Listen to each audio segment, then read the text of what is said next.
Welcome back to Icon Diary. I'm Peter Blackwood. In this video I am demonstrating for a class of the Uniting Church Icon School sketching in paint onto a panel, well in this case onto paper as a demonstration. In the last video I prepared for this session by this pencil sketch. But in this demonstration I'll be using yellow ochre, in the first instance just with water, to sketch the outline of the face of the Virgin, and then adding egg tempera. But I'll also, as I'm doing this, be reminding the class of the dimensions of the face, be measuring up with a pair of compasses to divide the figure into the different features of the face. And of course, one of the helpful props for demonstrating the importance of the dimensions of the face is what the face is actually based on, that is the skull.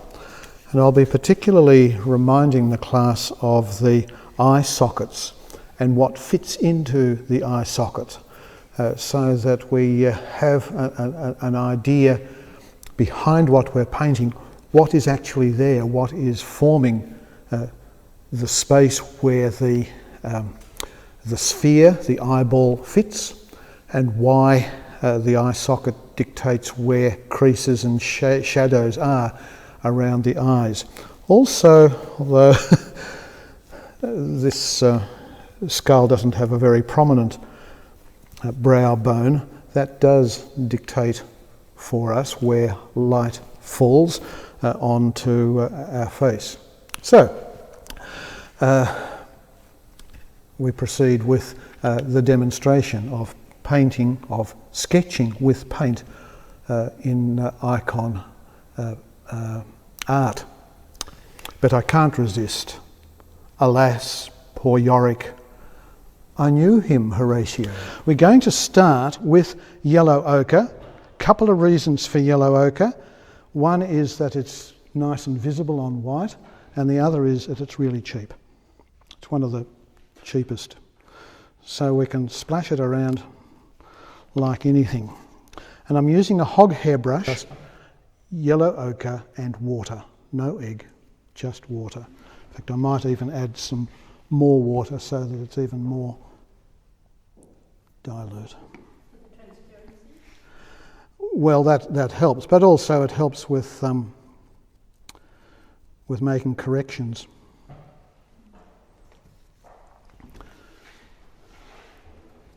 So this image is larger than this one, so I can't sort of do that, but I've got to just use my eye, and so I want the top of the head to be there, and I want the bottom of the head to be there. And I'm going to think in terms of pretty much a circle, but it's going to be more of an oval as it comes down.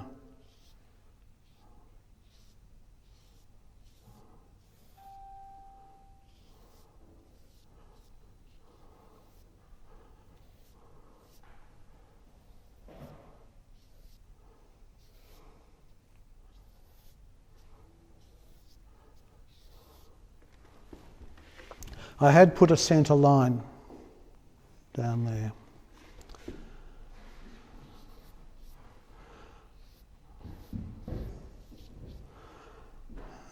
And I'll just get the neck working in there and dropping away to the side like so.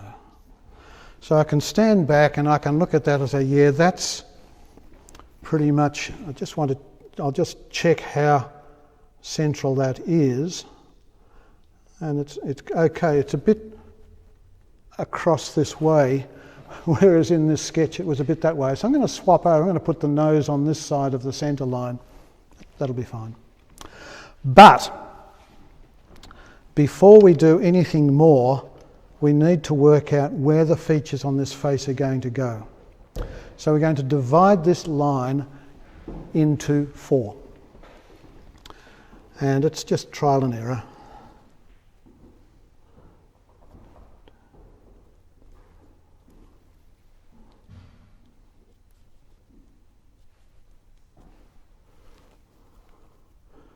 Bit more.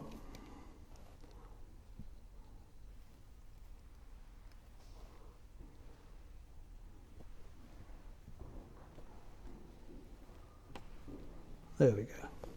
So our reference points are there, there, and there. Now, that's the centre of the head. That's where the eyes go. I'm going to just get this axis in there. So that's where the eyes will go. The bottom of the nose will be there. The mouths, move kind of anywhere. They're certainly above halfway. While I'm at it, I'll just come across and put a little mark there too, because the bottom of the ear in line with the bottom of the nose works well. Now the other thing that I want to do is to make sure I've got the eyes a good distance apart, and the pupils are about a nose length apart from each other. So if that's, I'm going to be putting the nose like so.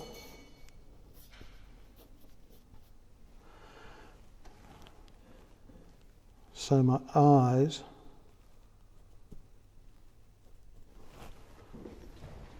now straight away you can see the face starting to emerge. But it's all very imprecise. Lots of wiggle room left in this.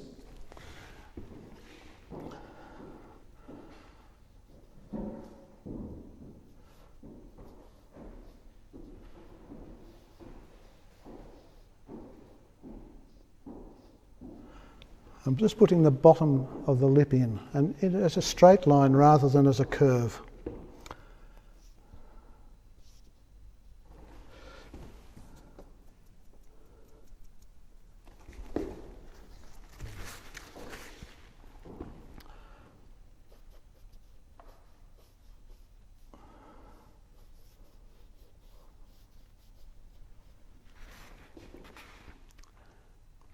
Now, so let's think about that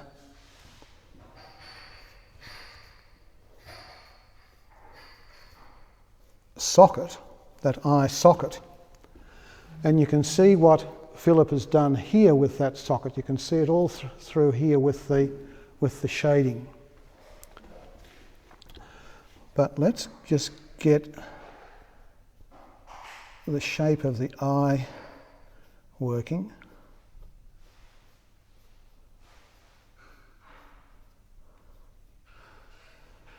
To set back from this, now we need to put in, that's the hairline incidentally, but Mary's hair is well above her.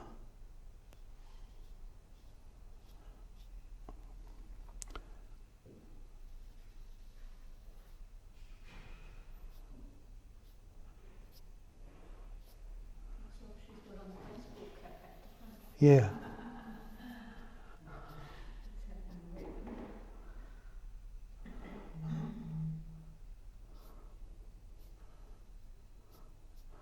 Again, let me stand back and say, yeah, I'm at this stage, I'm okay with that. However, What I'm going to do now is to add egg to this mix, and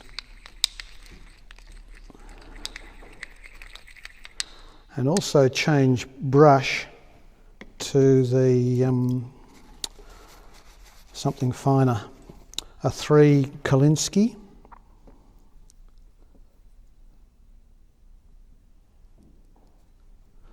Again, wiping it off. I just find it helpful to start with the nose, to put some shading beside the nose.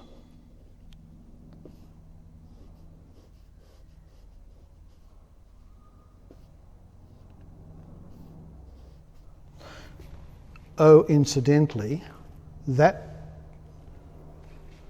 side of the nose, the sort of the wing of the nose, if you take it up there, will line up with the edge of the eye, the tear duct. What is more, that distance between the tear ducts is about what the length of the eye is.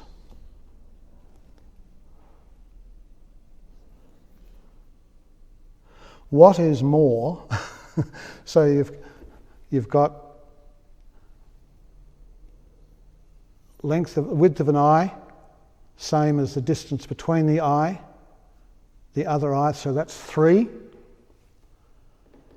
4, 5. So the head is about 5 nose widths across.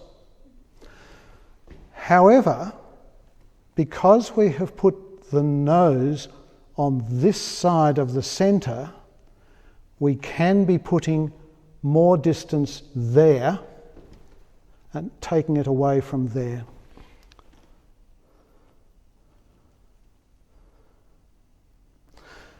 Now, for the most part, we're working on shading. And because we're using egg now, it just shows up a bit more.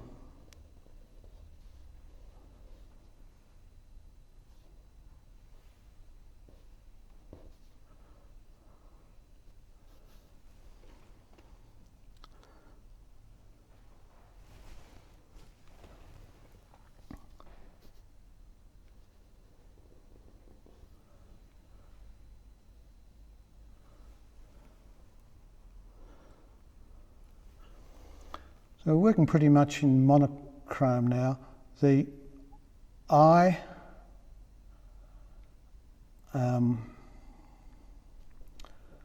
again, we know where the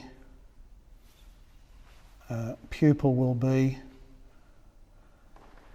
and the top eyelid will very often, more than often, cut across the top of the pupil.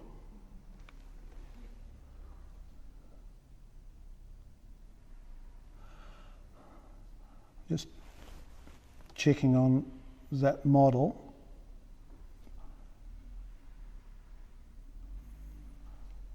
Because he sweeps up and comes down. So you'll do the same on this side. It's quite a curved inside of the eye.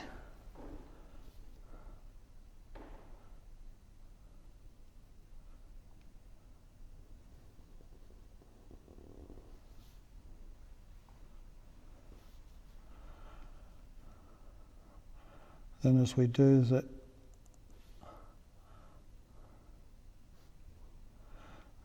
even now, instead of taking that shading across to join up with the top eyelid, I'm actually curling it up. It's not what the flesh is actually doing, but what we see is a shading that curls up because the eyeball is round.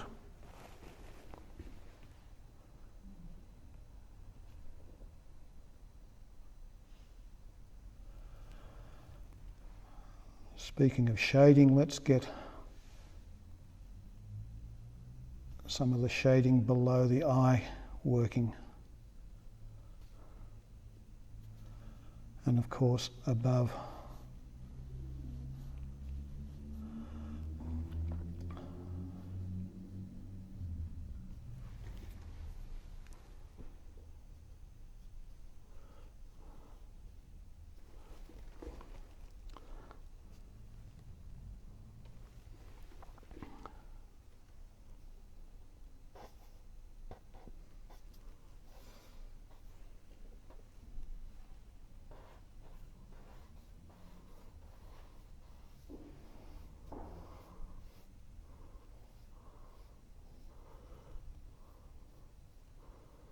Because this is a bit darker with the egg in it, I can see better.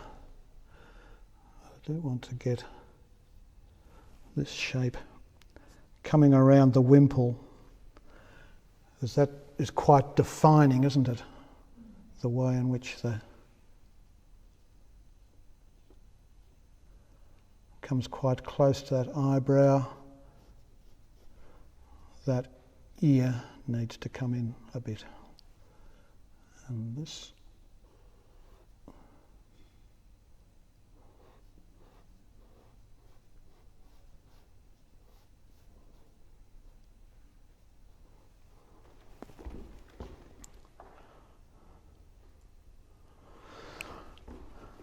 Now for my next trick.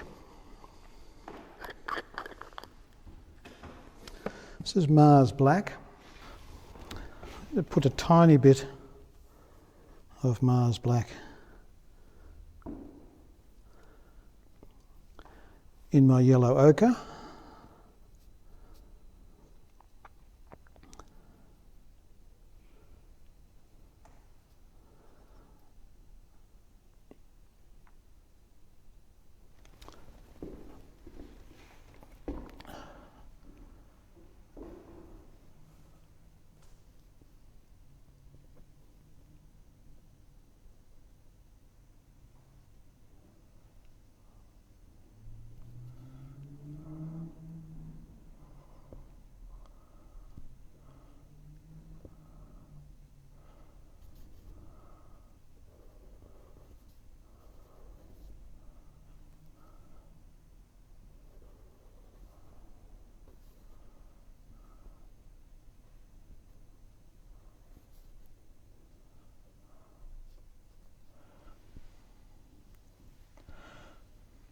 Corrections can be made with sandpaper. At this stage it doesn't work quite so well with paper, but I find sandpaper. So in fact, one exercise is to get to a certain stage and then just wipe the whole lot over with sandpaper, and you can still check the finer shape. So we're starting from looking at general shape, the way in which the whole image fills our space. We're thinking in terms of shadows rather than lines.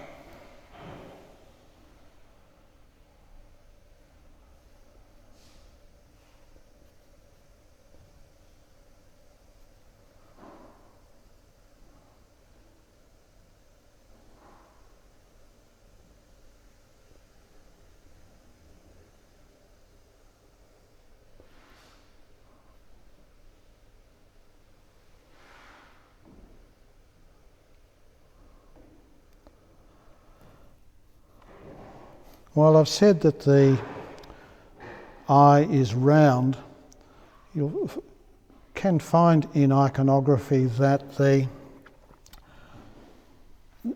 shape of the eye, particularly of the iris, can very often be quite elliptical.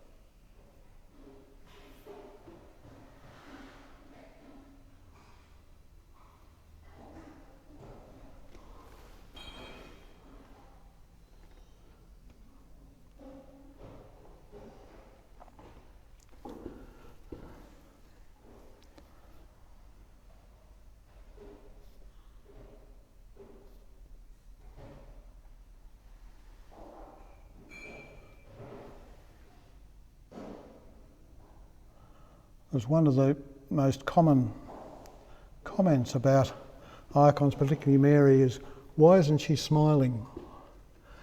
And of course we can give her a hint.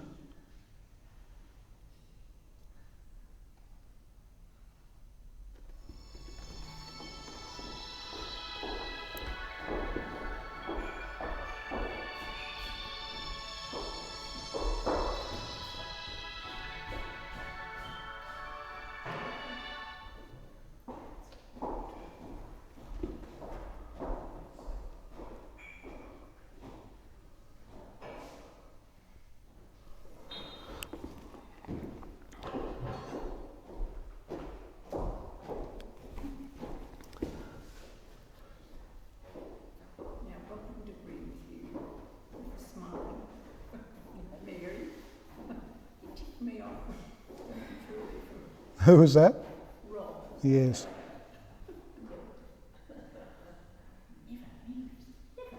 You want to be inappropriate. For Mary to smile. Yes, Mary does not smile. No, okay. She never had a happy life. I've never had a happy life.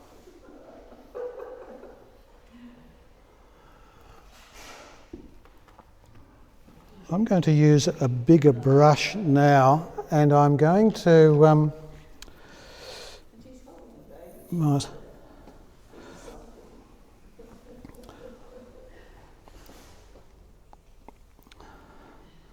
Using a 6. I'm still a Kolinsky, but I'm really starting to mould this face a bit, getting some of this shading happening.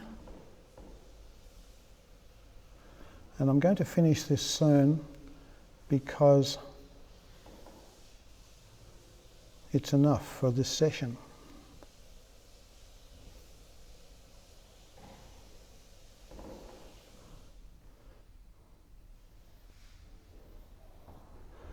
Because in a month's time we'll come back and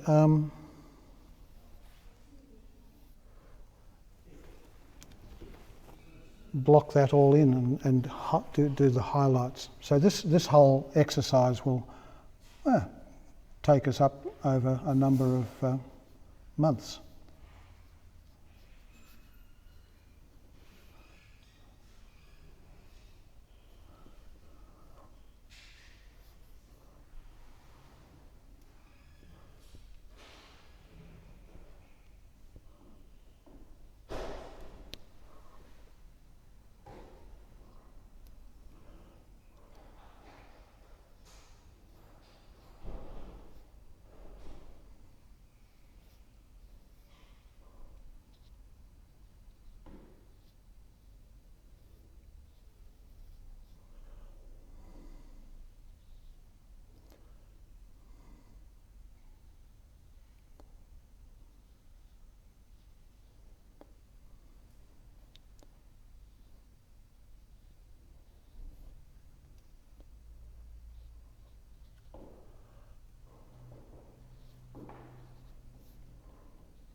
And I think that's nearly...